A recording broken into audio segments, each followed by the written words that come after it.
It gave us chocolate couples. It gave us father-daughter relationships. It gave us male emotions. It gave us grief.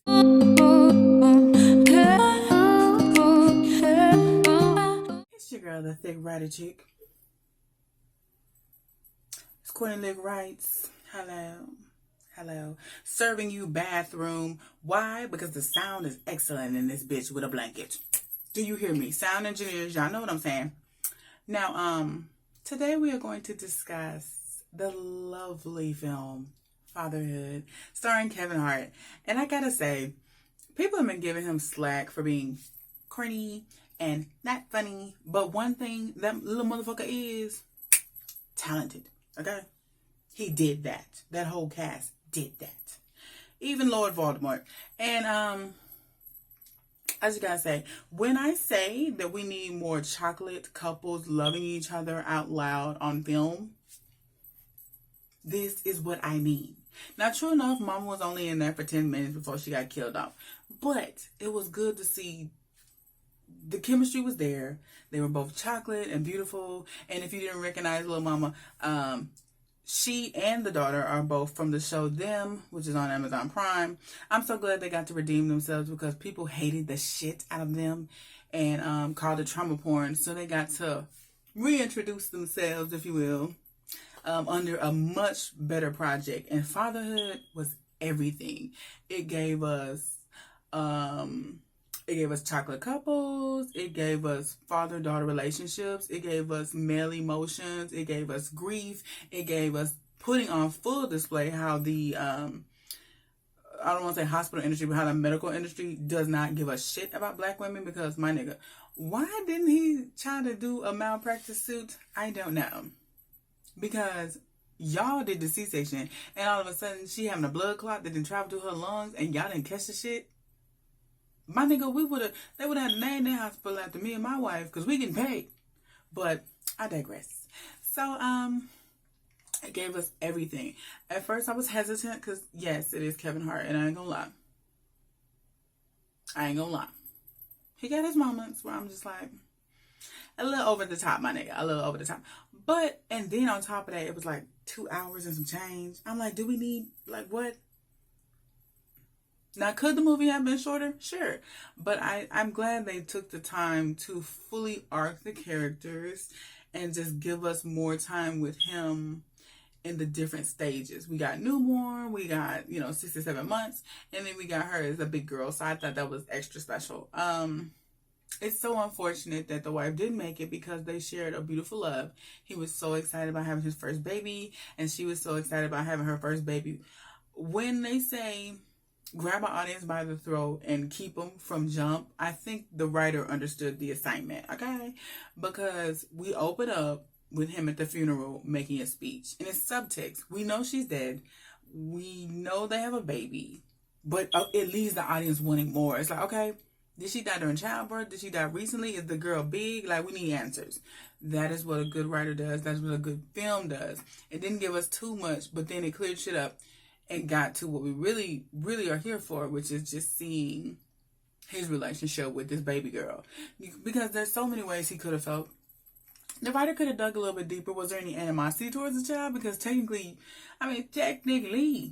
can I look at a baby, really just look at a baby that technically caused the death of the love of my life? Technically the hospital and their negligence is what caused her death. Or was there any animosity?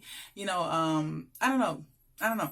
But the emotions were definitely there. I think what made you really sympathize with the character is the fact that not only is he having to raise this child alone, not by choice, it's in the middle of a heavy grieving process. It's like not only did he lose his wife, he lost his wife in childbirth.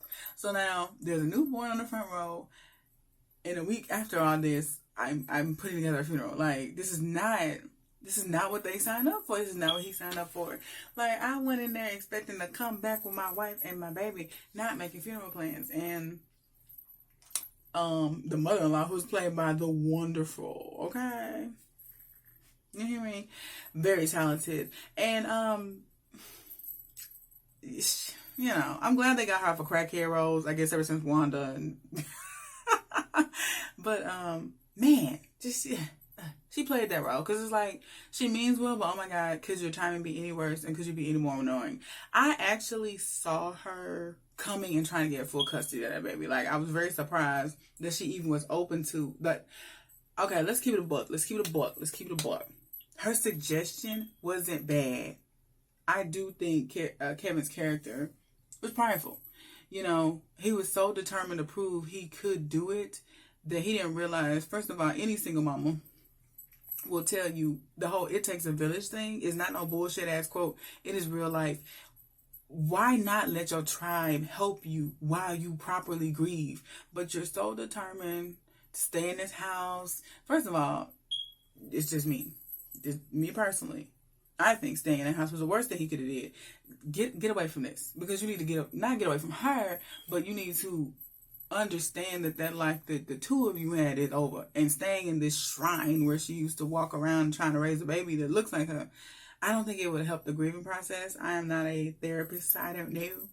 But I think moving back home would have been an excellent idea and what was best for the baby. But I think he was so determined to prove to everybody that I can do this shit. I see y'all are bold and rude enough, because the character handled the passive aggressiveness and the rudeness and the idiocracy of his friends and family very well. Because in real life, me personally, I would have been cussing niggas out. If you don't shut up and get out my damn face, I just lost my wife. Okay? You ain't even gave me a week to see if I can raise my own child. And you're already making arrangements for us. Like, give me a minute, okay? Okay. His mama wasn't as abrupt as Alfred Woodard's character. But, you know, they had a good dynamic too. It was a beautiful love story that just went tragic. And it opened us to the real story, which was him being a father, him raising this baby girl. And might I add, that little actress is so beautiful. She's so wonderful. And the casting was spot on, because she, honest to God, could pass for Kevin Hart's daughter, like, no lie. And again, you know, if you recognize her from them. But a very talented little girl. And I think the dynamic was great. I do think his friends were deadweight idiots. Laura Bondamore and Lil Durrell. Am I the only person? I mean, I might have got the name wrong. I'm sorry. I'll put it on the screen. But am I the only one who secretly finds him handsome? Like, everything he is in, I'm like, And this is no exception. He was looking good. And he's the comic relief. You know, he's the funny, chubby guy that really cleans up well. Remember Insecure? When him and Molly had hooked up. Okay, if he could pull Molly, I'm just saying, he's more than just a chubby fat guy. He's, you know, my dudes be looking good. But they were idiots. And it's like he was like, I don't want to like build a life here. My job is here, my friends. And the more they showed them two idiots on screen, I'm like, these are the friends that you not going home to your tribe to be with? These dumbasses with no kids, no experience, just useless. But you know, they were there for him in the capacity that they could be. Again, I think he should have moved back home. And, you know, maybe once he was more, because he could have used her life insurance policy to pay off the house if he wanted to move back. Excuse me. But maybe just go kick it with the mama in there for a good year. Get the therapy you need. You know, have your tribe help you with the baby so you can really process all this. And then, okay, I think I'm all right. I'm going to go back to the house now. You know, because he wanted the girl to go to the school where her mother wanted her to go. And, you know, he was just, But I think he was a great dad, especially for someone who had never done this before. And it's like to me, the friends and family were so insensitive. They would just say things, and I'd be like, I know this is a movie, because in real life, I would have been cussed your ass out. But okay, the girl gets bigger. You know, they do before they get bigger, he is struggling his ass off. I will say this, they exaggerated a lot. Like, come on now. And I have boys. You know, all that getting peed on 24/7, I don't see that happening with girls, because the stuff don't shoot up, it just kind of comes out. But and he's getting shitted on, like it's just squirting out like The Exorcist, and just the baby's throwing up, like, you know, everybody, you know. It was a bit exaggerated, I guess, for, not saying those things never happen, but it was hella exaggerated. You know, when you burp a baby, there's going to be some throw up. That's why they make burp cloths. And even when, I guess because I had my first baby at 20, and I was like, this 35, 40-year-old man is just really getting his ass kicked by this newborn. But I have to remember, it's also, hey, it's a man. Men are just not wired, I don't think, the same as women to just get into that nurturing mode and kind of know what they're doing. There's no manual for any type of parent, male, female. So let me maybe make that clear. And also, he just didn't, he didn't have the experience.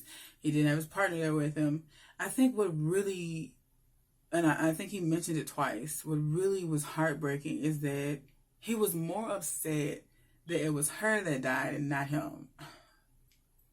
Just heartbreaking, he would often say, if you had to have only one parent, I wish it could have been her, because I don't know what I'm doing, and she would have been much better at this. And it was just, it's almost like he felt guilty for surviving and for living, and she did not, and I think what it did put on display, which maybe it's just subtext, they kind of just had the incident at the hospital moved on, but I really wish he would have pursued a lawsuit or something. But it was enough to show that, hey, Black women are not being paid attention to in these hospital rooms. It almost made me a little nervous, child, because, like, I'd like to have a baby in the future, but that kind of stuff scares me. And it's one of the reasons I'm, like, kind of good. But, she was doing perfectly fine, got up, fainted, and next thing you know, so that part was pretty sad, and I'm glad that they included that in the movie, because it needs to be addressed how Black women are just being discarded when it comes to childbirth. And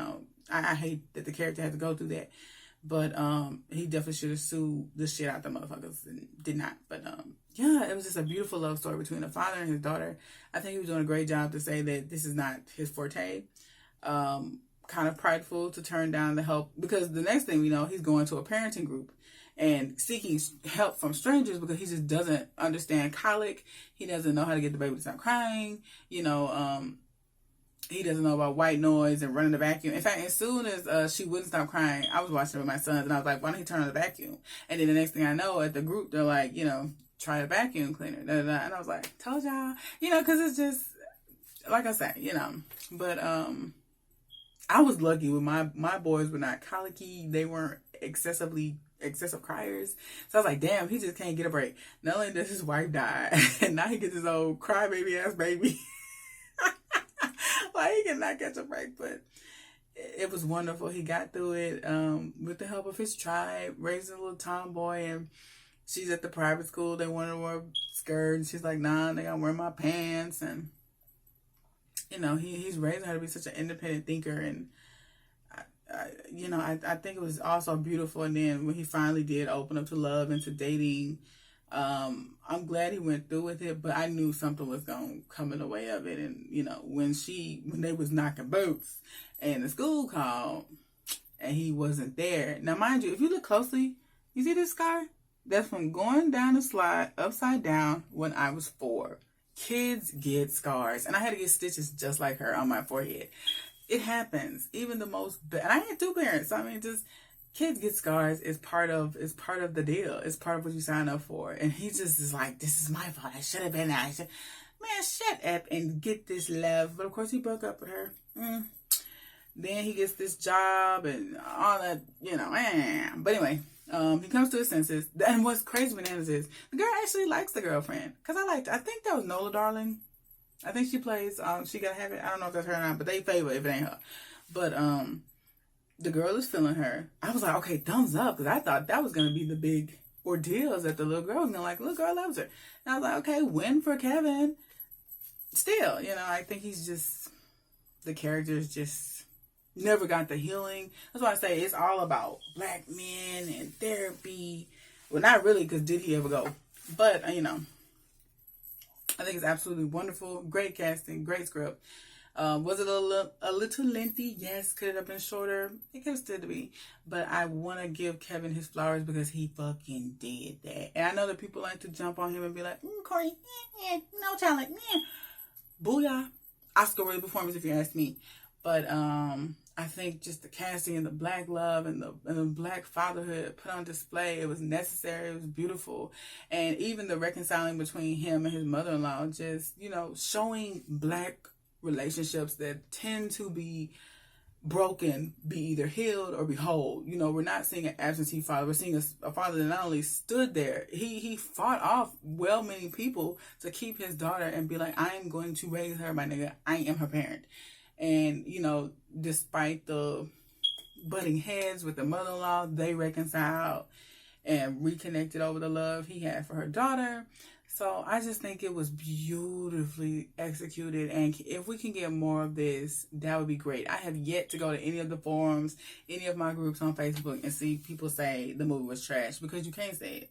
It's just not there. So leave your comments below. Leave your thoughts. If you thought Fatherhood was trash, you can go to hell. I'm just kidding. But for real.